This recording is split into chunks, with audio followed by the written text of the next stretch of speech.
Good evening. Can I have a motion to resume public session, please? Jennings and Davis. Comments or questions? All in favor? Unanimous vote.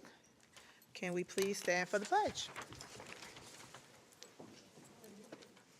I pledge allegiance to the flag of the United States of America and to the republic for which it stands, one nation, under God, indivisible, with liberty and justice for all. Why is somebody the only two talking?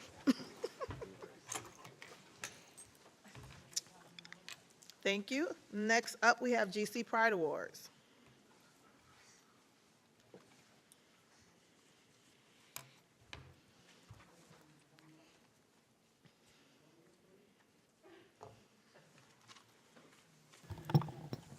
Hello. Good evening. Come on up here. Good evening, Superintendent Daly, Vice President Richards, Board of Education. Thank you for having me. So I'm here with Anna Lamb. Anna Lamb is the Assistant Business Administrator, and she also oversees payroll and benefits. And I'm also here with Claire Scardino, our benefits specialist. So over the summer, the Health Consortium for Monroe County Schools made the determination to switch Medicare Advantage plans over to a new carrier for improved plans, costs, and portability. The conversion to the new carrier, Aetna, began a couple of months ago with a final implementation of January 1, 2024. Many of our retirees who are 65 and older are on these plans. As a matter of fact, over 700 of them are. And many of them have been with their current plans for decades. Changing insurers can be anxiety-inducing for some and comes with many questions and emotions. With that, we would like to highlight the incredible job that Clara Scardino, our benefits specialist, has done as we have navigated this transition. She has fielded hundreds and hundreds, no joke, of emails, calls, met with retirees, and collected multitudes of information relating to this change. It has been no small task, and Ms. Scardino has worked through this conversion with the utmost professionalism and care. So we are here tonight to thank Ms. Scardino and present her with a GC Pride Award. Thank you for all you have done for the district and our retirees. We truly appreciate your efforts. Thank you. Here's your GC Pride Award. Thank you. I don't have to talk. No, you don't.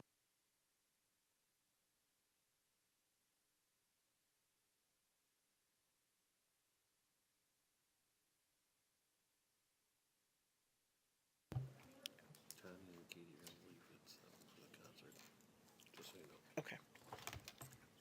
Record. Agenda changes. We have some agenda changes to personnel. Thank you so much. Now we have Board Vice President comments. So this is the time of year for festive holiday celebrations, whether it's Christmas, whether it's Kwanzaa, whether it's Hanukkah, whatever it is you and your family celebrate. We'd like to take time from the Gates Child Life Board of Education to wish you and your family much holiday time, time to celebrate with each other, time to just spend time with family, relaxation, so you can recharge and come back to the new year ready to serve our students and families. We thank you for all the work that you have done so far, to the staff, to the faculty, to the students, to the family, to everyone in the GC community. Again, holiday greetings on behalf of the Gates Child Life Board of Education. Next, we have points of interest. Mr. Moscato? I had the opportunity to attend the National Honor Society induction, I think it was last week. The ceremony was well done. The students, I think, ran most of it. The administrators stayed out of the way, which was good, So we had 30 students inducted, and it was nice to see these kids being awarded for their efforts academically, socially, leadership, character. So it was a good time. Thank you. Thank you. Any other points of interest, Ms. Kais? Oh.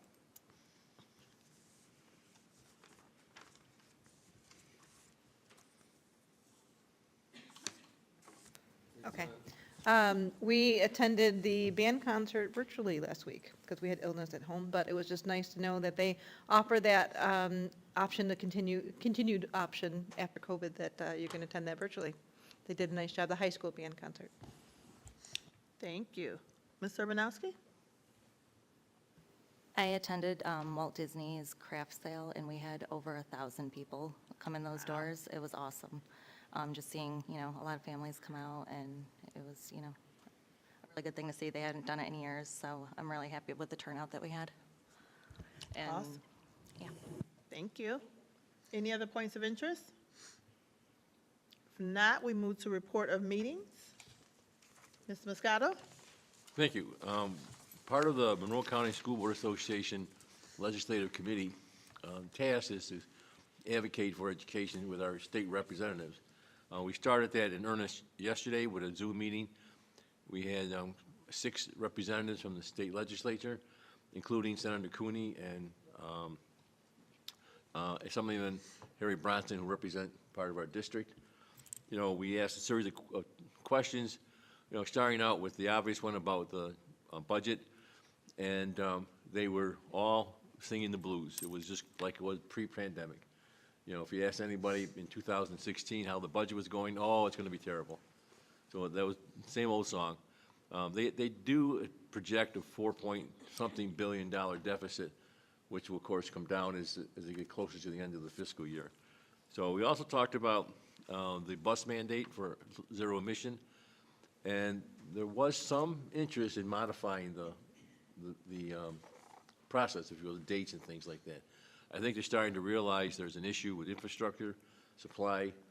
Our region's not as bad as some of the others in the state, so there's some of that. Excuse me. We talked about the tax cap, and absolutely no interest in changing anything on that, although we did suggest some exemptions and things.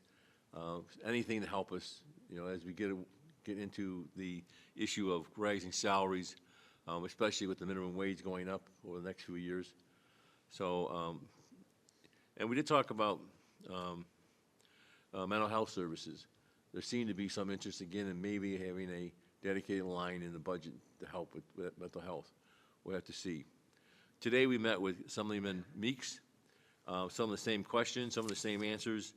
It was interesting. He didn't have a lot of information or knowledge, I should say, about what the tax cap was. So we spent a fair amount trying to explain to him the problem. He was elected after the tax cap went in, and so he really didn't have anything to do with it as far as he was concerned. So we tried to explain to him what was going on. He talked about mandating a financial literacy program for all high schools. And I pointed out, well, we have some already. We do it. And so he was appreciative of that, but he wants to make it mandated from the state level. Again, another mandate coming down, but I can see the logic behind it. Also, it was interesting that somebody suggested that we teach economics as a requirement, and about allowing financial literacy course to be a substitute for it. This way here, we get more kids willing to at least think about it in a positive way. So that was one idea. So he took that away from it. So, but that was it. Thank you. Any other reporters?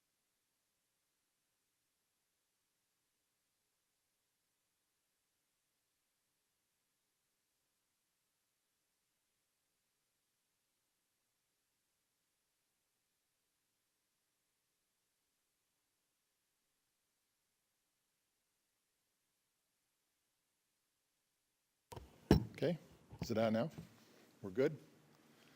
All right, I'm Bill Bennett. I'm the Director of Facilities here at Gates Chi. I'm here to give you a little bit of a facilities update. Hopefully I won't bore you too much. And here we go. This is our department snapshot. You have me as Director of Facilities, Kim is my administrative assistant, Joe DeSanto is my custodial supervisor. We have Richard Pound, which is new to us for a clerk of the works, who's going to be overseeing our capital project work, among other things. So we're happy to have him aboard. Randy Horton is our courier.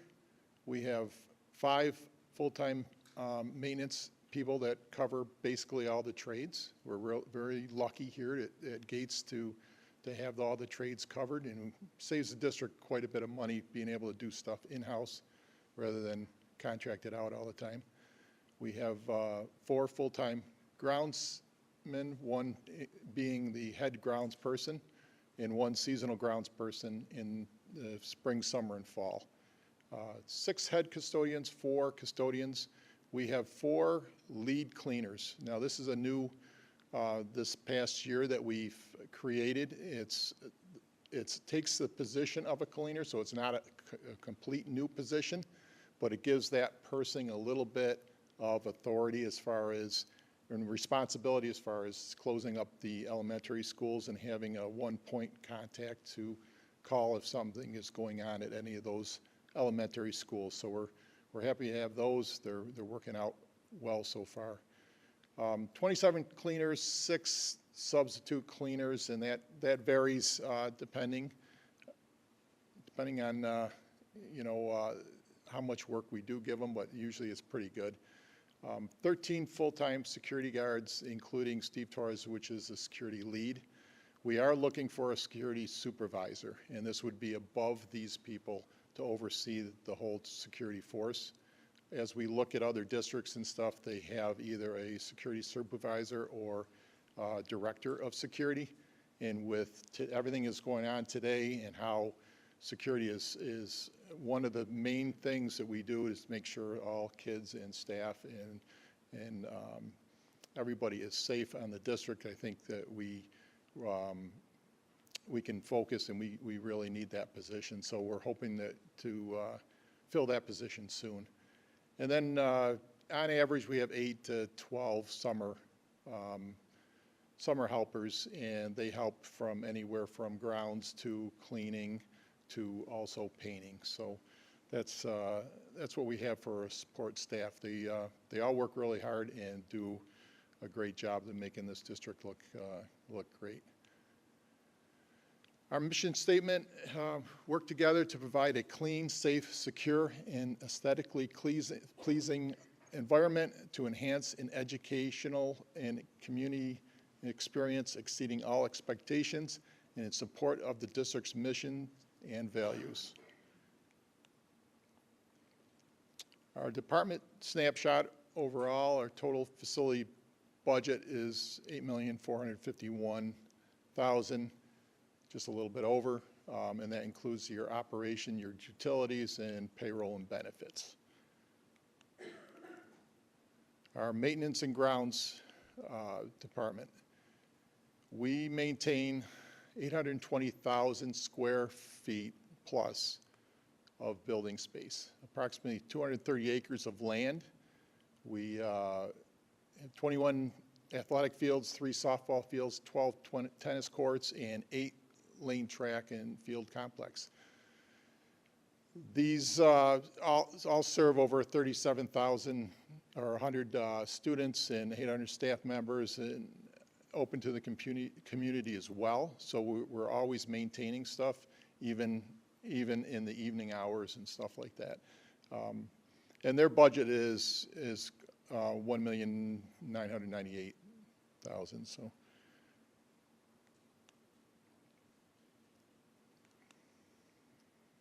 Okay, did I skip a slide? I don't know. Nope. Yeah, custodial, sorry. Our custodial staff that maintains all the buildings, we have 6 head custodians, 1 in each building. We have 4 custodians to support them, being the middle school and high school have both an evening custodian and a daytime custodian. And the elementary schools just have those lead cleaners at night. This covers anything from cleaning, sweeping, mopping, emptying trash, filling receptacles, to community events, to also making sure the doors are secured at night, the lights are off, and stuff like that. Their budget is roughly $5,600,000 plus. Maintenance and grounds spotlight, we've done a lot. We're still waiting for a plow truck. We've been waiting for, geez, it almost seems like 2 years now. It's going on 2 years, over 2 years. We have done some other things around to try to get that filled, because our largest plow truck right now is really not in a good condition to put on the road. So we are still waiting for another truck for that. The camera upgrade is complete. We do have to do our final audit with the cameras, make sure we're covering everything we want. And we have a few other projects. We're been doing the intrusion project, which is all your security, your hard measures in the buildings. We're upgrading all that. We have lockdown buttons in all the buildings now. So that project is coming to a completion as well. So once we have that all in place, then we'll be training people with the lockdown buttons and the proper operation for that. Those lockdown buttons are tied right into 911. So that goes right to the police. So when those are pressed, it's an immediate. So nobody has to make a phone call. And we're really looking forward to those being in place. This is just a breakdown of the custodial square footage of the spaces that they clean and the staff members that are on there. And you can see the square footage is, we have a lot of square footage, and we've added through the last couple of years, and we haven't added cleaners to that. So we are using our staff, for every square foot, and we're maintaining the buildings. And I'll be happy to say that, I'll be happy to say that we are almost fully staffed. That we're basically fully staffed right now, which is, since I've been here, I don't think we ever made it to the point that we were fully staffed in our custodial staff. So we're doing good. This Lean Six Sigma course myself and my custodial supervisor took, we're trying to improve our processes and work within the buildings. And one of the projects that we took on is our custodial closets and storage of chemicals. So we were able to upgrade all those in all the buildings in uniform. So they're all the same. They have chemical dispensing systems in there. So any cleaner going in any of the closets can get the same chemical and know exactly what that product does, and knows where to get all the materials they need. Every closet should look identical, and also not store up a lot of extra chemicals that we don't need. So that was one of the projects we took on, and one of the first ones. And we plan on doing more of the bigger storage rooms and everything throughout the building. Security update, we have one full-time SRO here from Gates PD. High school has 9 day shift employees, 2 of which, yeah, I kind of wrote that wrong. 2 of which are on rotation through the elementary school. So we have 3 actual vehicles that patrol for the outside of the buildings, both on campus and in the elementary schools. So we're trying to increase the coverage for those that have a bigger presence. Middle school has 3 full-time day shift employees, and we have 1 swing shift employee, 1 evening employee. So total budget there, $824,510. And these are the vehicles in the buildings, just to give you an idea that we're covering. You'll see vehicles, more vehicles on the road and stuff throughout this past year. And back to the staffing, like we are basically fully staffed right now, which we're in a good position. We are looking for the security supervisor. Cleaners, we're within 1. And we may have that one. We may be transferring someone from another department, so we may be even filling that one. So I want to thank the HR staff again for all their help and assistance, because they do a great job working with us to get those people the right people in the jobs and put us in good shape. And some of the other projects that we're doing, right now we're kind of still in the phase, you'll hear more about the capital projects in a minute, but while we're waiting for that to kick off and get it into full rolling, we've done a couple small ones. We have a new swing set at Brasser.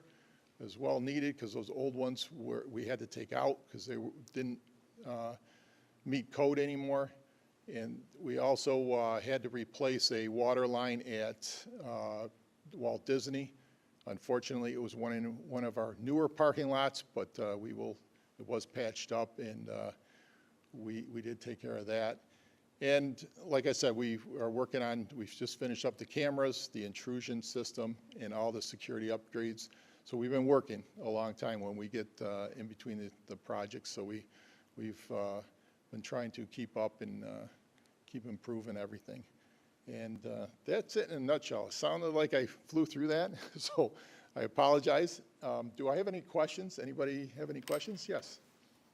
You mentioned the plow. Is it something that's ordered and not coming in yet, or is it something we need to order? Yes, it's something we ordered. We ordered it a couple years ago. We've actually rolled it over a couple times now.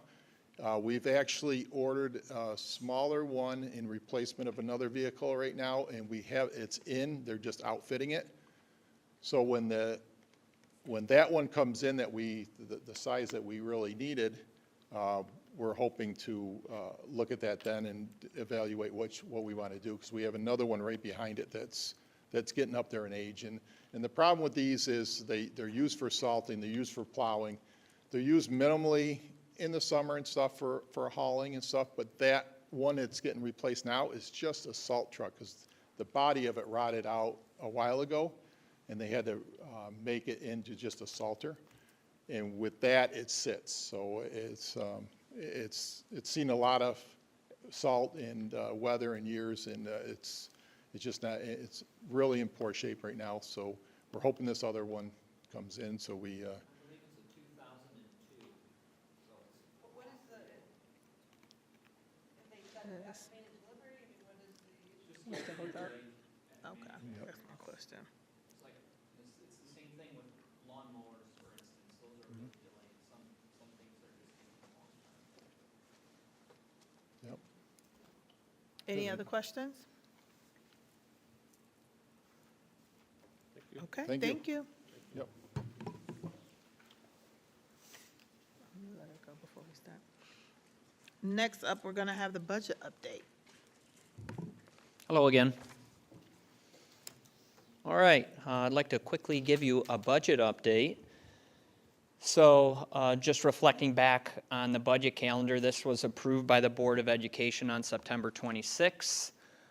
So this is essentially in line with that, but wanted to reflect on where we're at currently, that I'm coming up pretty quickly. Non-staffing budgets will be due to the business office, so building leaders and departments within the district have been working on their budgets diligently, asking questions, reaching out to the business office, doing training within our financial system if necessary, and doing all of the work that they do at the building level.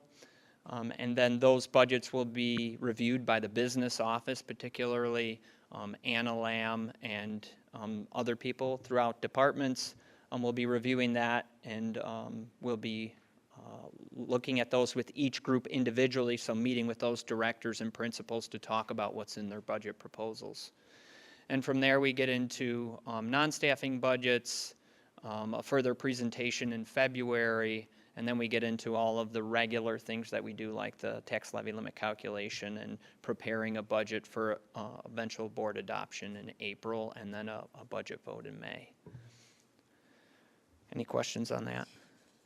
So with that being said, I just wanted to briefly talk about revenue budgeting and what we're doing in terms of revenue budgeting. So this is our current budget and how the budget is broken down within the various revenue categories. These are our main buckets of revenue that we have when we think about budgeting. And so this is the breakdown currently. And just the one thing I wanted to share is that there's a lot of uncertainty right now around funding for us specifically. One of the reasons is that in terms of state aid, which again is 43% of our revenue. We know that foundation aid and the phase-in of foundation aid is now complete, and so there's some uncertainty around how much money the state's going to allocate to foundation aid going into next year. Additionally, we know that in terms of local sales tax revenue that we get from Monroe County, we know that the feds are talking about recalibrating the interest rates. And so what will that mean as we look at sales tax for next year and people's willingness to make purchases? We also are thinking a little bit about our fund balance and reserve usage. We're thinking also about ensuring that we stay at the cap or within the cap when thinking about taxation. And so all of these things are coming into play, and generally speaking, we know more at the end of January when the governor releases the initial aid run, and from there we start to have more detailed conversations about our budget. So still some uncertainty there in terms of expenditure budgeting. Right now, as we're preparing initial estimates, we're looking at around 3.5% of salaries for increases. That's an average. Obviously, we look at that per contract. For pension costs, these are the changes. TRS, that's the amount of money we pay as a percentage of salaries towards the teacher retirement system. That's the employer contribution. That's going up slightly. ERS, the employee retirement system, this is tied to our support staff personnel, generally speaking. That's also increasing from 12.5% of salaries to 15%. Our benefit costs, we're anticipating around an 8% increase in health insurance and a 3% increase in dental. Those are things that we're currently working through as well. At the building and department level, again, we're using our modified zero-based process, starting at zero and building a budget from the bottom up. It's a very deep process that takes a lot of effort. We're also talking about centralizing elementary expenditures for equity between buildings, so saying that the district is going to take on some of that burden that was once shared with families. And so that's one thing that we're looking at for this coming budget. And we're looking to finalize, again, the expenditure budget in late March or early April with the release of the final state budget. So that's generally all I have to say about expenditures right now. One thing that we wanted to highlight is that we're having our Budget Ambassadors program again. For those interested, can go to that site right there. Again, this is 3 nights. Usually we start with 2 and see if there's more questions. We haven't had to go to the 3rd night, but it is available, and those start at 6 p.m. So again, we're looking for anybody who's interested in becoming a budget ambassador, which is a great program to share information and learn from our community members about their thoughts on the budget by January 5th at 5 p.m. Any questions can be emailed to our communications email address. And thank you very much for having me. Are there any questions in relation to the budget update? Okay. You got it. Thank you. So the Finance, Facilities, and Audit Committee met on November 20th. Excuse me. In terms of the audit, we talked about an audit services RFP because our last auditor dropped out really late in the process, and so we had to hire a new auditor for this year, but because we had to hire that auditor on the spot, it wasn't done through the typical RFP process, so we're looking to put out or to get results of an RFP through Wayne Finger Lakes BOCES on that. We talked about Mr. Zuber from Mangler Metzler Bar presented financials that have already been approved at this point by the board. We talked about My School Bucks One Pay, where there may be an option for families to submit a one-time payment for fees in My School Bucks, which is a good thing. Mrs. Sanford, our district treasurer, also shared that the CEP program, which is our Free Meals for All program, is doing very well in terms of finances. Also, we discussed some other positive outcomes related to the CEP process and what we've heard from families in our community. We talked about bus purchase planning, and we talked a little bit about planning for next year and some potential options for purchasing additional electric buses going into next school year. We also talked, well, I should say Mr. Pilato, who's here to share a report tonight, shared updates on the first phase of the $45.5 million project. We also did a capital project state aid update and shared that where we were at in terms of the process and our approvals that have since been shared out with our community through our e-newsletter. We also reviewed next steps in the $45.5 million project. We talked about the security supervisor position. We talked about bus charging and the fact that our bus chargers are now up and running, which is a big win. We talked about the middle school secure main entry. If you've been over to the middle school recently, you'll note that parts of it are boarded off, and so we're upgrading that entry to be more secure. We talked about future planning and conversations about the next capital project and how Mr. Daly and I will be meeting with principals and building leaders, I should say department leaders, to talk about things relating to capital project and future work. And finally, we gave us an update on the status of the signage project. Thank you, Mrs. Petrosino, for all the work that she's done in that realm. Those signs look really great, and we're really happy with them. And then we adjourned. Any questions? All right, thank you very much. Have a great evening. Thank you, Dr. Ball. So coming next to the floor, we have for the capital project update.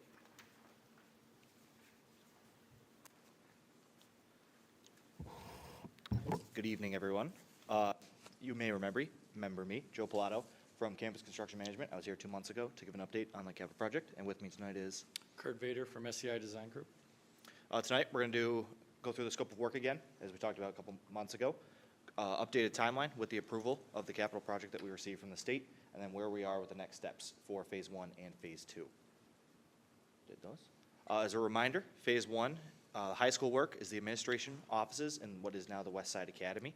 The fax addition and renovation of the entire upper hub, yes, I'm sorry, the hub space with an addition off that. Technology renovation, single-use bathroom outside of the library, as well as the PLC toilet room installation right down the hall from here. At the middle school, we'll be renovating the entire technology wing, as well as the music wing will come down partially and be rebuilt. So we did receive approval a couple weeks ago now. With that information, we put the documents to the printer today, so they'll be actually available to contractors tomorrow morning to receive and start preparing their estimates. We'll host a pre-bid walkthrough right after the new year on January 4th, available to all contractors to walk the space and the scope that I just outlined for Phase 1. We then plan on opening the bids for Phase 1 on January 17th, which is a Wednesday. From there, we will de-scope the contractors, make sure that everything was carried in their number that they should, and recommend to the board award of those contracts on the 23rd of January board meeting, and then construction is slated to start on February 19th. It's a bit later than we originally anticipated, but we're at least moving forward at this point. Phase 2 scope of the project is building condition survey items over at the high school. That includes a lot of mechanical replacements of aged out equipment, including ceiling coil units, wall units, and miscellaneous units throughout the building, exit signs, that kind of thing. Middle school, same thing, building condition survey items will be replaced, along with the addition of the multi-sport turf complex. This will be the softball field, baseball field, and 2 soccer fields as well. At Florence Brasser, the secure main entry is going to be designed to be built. What we're doing is taking over 2 classrooms in the center of the building and relocating that main office to there to be a more, and also add a 600 square foot secure main entry for a more direct entrance into the building securely. That main office and nurse renovation will be a part of that 2 classroom renovation.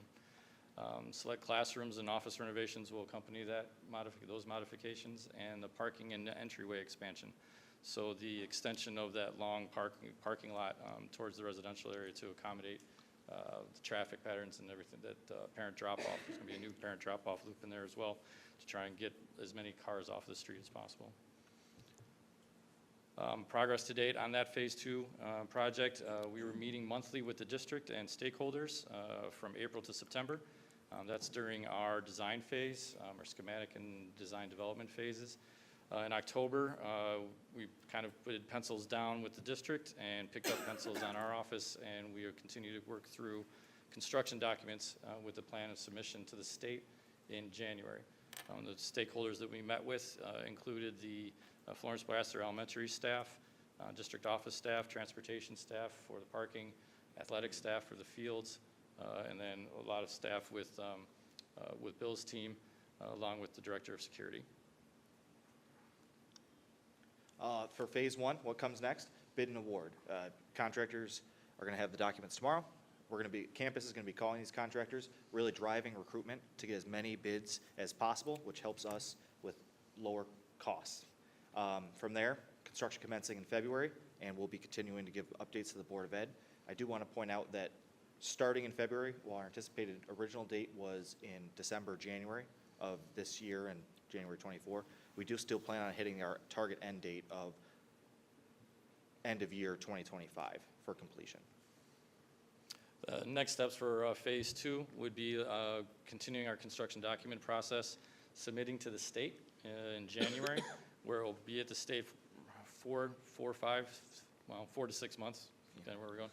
With the intention when that comes out, we work through addendums with the state, then we start, get approvals, and then go through the process that we are going through now with putting out documents for bid, and that also is slated for project completion in June of '26. Any questions? So I had one, maybe a clarifying question. So your original commencement date was December, January, and the pushback is to February. Is that just due to? It's due to the Process delay? delayed approval of Okay. the state. We were gonna, Okay, the state. the Okay, just very wanna make original sure. plans was that we were gonna receive approval in August of this year, and we missed that by several months, so it pushed the start date back. Okay. Yep, That's just the wanted one thing we can't control, so I mean, I don't know. We could try. No, I'm just kidding. Any other questions? We tried, yes. Oh, thank you. thank you. Thank you. Have a good night, everyone. So next under discussion items, we have policy committee update from December 4th, 2023. We discussed the policy number 7440 updated to comply with new state regulations for student voter registration and pre-registration.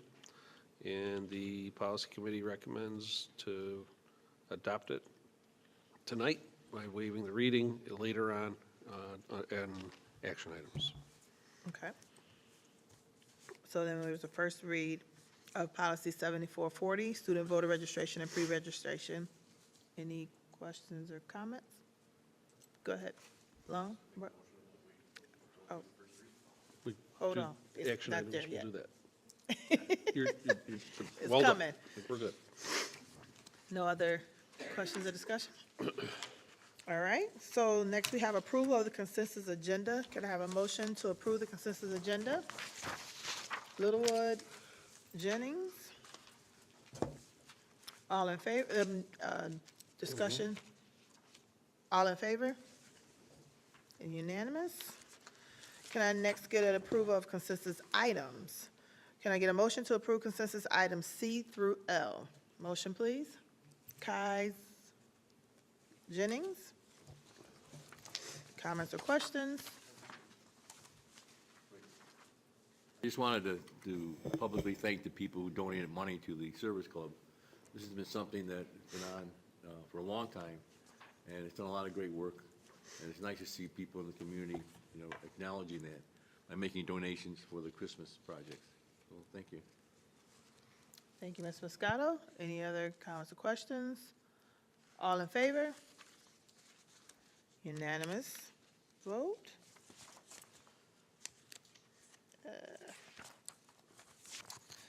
And action items. First, action item waive second reading of policy 7440. Can I have a motion to waive the second reading of policy 7440? Mr. Moscato, Mr. Long, comments or questions? All in favor? Unanimous. Thank you for that. And now we're at superintendent comments. Well, first I want to begin by congratulating the high school's new principal, Mr. Tom Hamill, also Monroe County's new jurist, and new assistant principal Laura Braid on being approved by the board tonight. Both Mr. Hamill and Mrs. Braid have shown their tremendous leadership and collaboration during our period of transition at our high school. Their efforts on behalf of students and staff have contributed to our collective growth as a school and as a district. So congratulations to both Tom and Laura, and for staying for the whole meeting. Congratulations.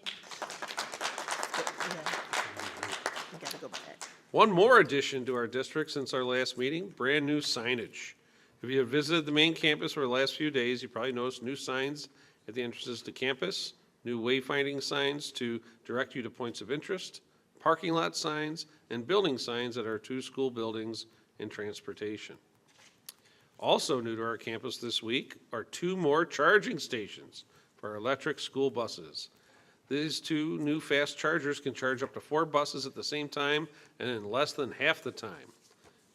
As we like to say when we're dancing in PE, it's electric. Thank you. All right, the Disney Vendor Fair. This weekend was a fire-breathing success during Disney's first ever craft show. It's safe to say more than 1,100 people attended the event. All in all, the PTO made between $6,000 and $7,000 profit on the event. This money will go a long way towards sponsoring field trips and enhancing the Disney school programming offerings in the months to come. Our Eclipse ambassadors are doing their part in educating our community about the Rochester Total Solar Eclipse on April 8th. Gates Chiley Middle School's Outdoor Club was named official Eclipse ambassadors earlier this year.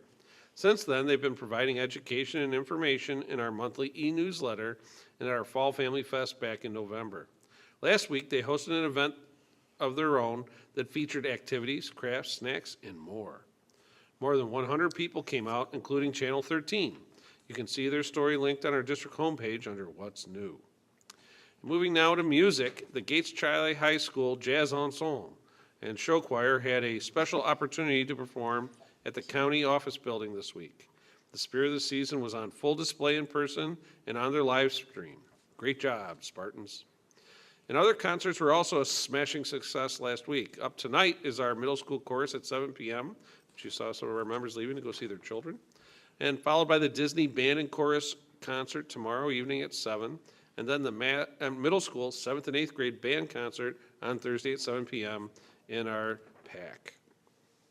And I know all of you have been waiting to see Mr. Olin play, but it's only a month away from the Harlem Wizards, where both Chief Long and the Perry Prince, Troy Olin, will be on a show right here in Gates Chiley.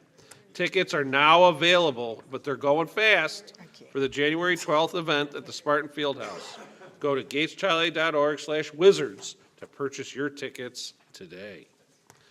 And now a reminder that we're seeking our budget ambassadors. If you are a citizen that lives in the Gates Chiley boundaries, are 18 or older, and want to learn more about the exciting district's 2024-25 budget development, please apply to be a budget ambassador at gateschiley.org/budget ambassador by Friday, January 5th at 5 p.m.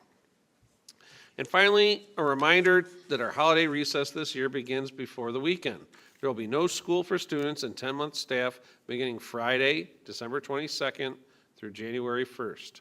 A reminder that the district is closed for all staff on Christmas Day and New Year's Day. Then we're back on Tuesday, January 2nd. See you next year. And as we close out our final board meeting of the year, please remember that although December is a time of celebration, it's also a time of stress for many. Please choose to be kind when interacting with our school staff, whether it's our main office staff, attendance clerks, receptionists, assistant principals, teachers, bus drivers, or our facilities group. They work hard on behalf of students each day. Please treat them the way that you want to be treated, with kindness, patience, and respect. That is my last report for 2023, Vice President Richards. Woo-hoo. So I apologize, we have to back up a second. We did the motion to waive the second reading, but we need to approve the policy. So approval of policy 7440. Can I have a motion to approve policy 7440? Littlewood? Long? All in, comments or questions? All in favor? It is unanimous. Thank you so much. And with that, can I have a motion to approve the, no, the adjournment of the last meeting of 2023? Motion, please. Mr. Long, Mr. Littlewood. Any comments or questions? All in favor? It is unanimous. Thank you so much. Have a great night. All right.